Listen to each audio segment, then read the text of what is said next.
ইরানের পররাষ্ট্রমন্ত্রী Abbas Araghchi জানিয়েছেন, খুব শিগগিরই আবার ইউরেনিয়াম সমৃদ্ধকরণ শুরু করতে যাচ্ছে ইরান।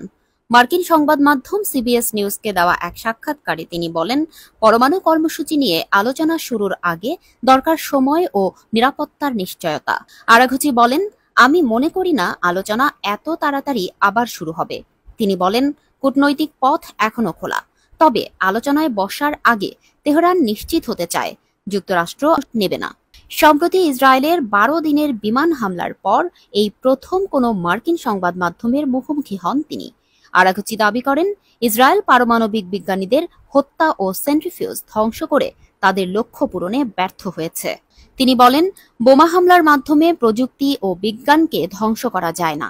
আমাদের যদি ইচ্ছাশক্তি থাকে তাহলে ক্ষতি পুষিয়ে নিয়ে আমরা দ্রুত এগিয়ে যেতে পারব। এ সময় তিনি স্পষ্ট করে বলেন, ইরানের ইউরেনিয়াম সমৃদ্ধকরণ অব্যাহত রাখার সংকল্প আরও দৃঢ় হয়েছে। তার ভাষায়, এই কর্মসূচি এখন আমাদের জাতীয় গর্বের প্রতীক। ১২ দিনের চাপিয়ে দেওয়া যুদ্ধ সত্ত্বেও ইরানি জনগণ সহজে পিছু হটবে না। বিশ্লেষকরা বলছেন, ইরানের এই অবস্থান পশ্চিমা বিশ্বের সঙ্গে পরমাণু আলোচনার ভবিষ্যৎকে আরও জটিল করে তুলছে।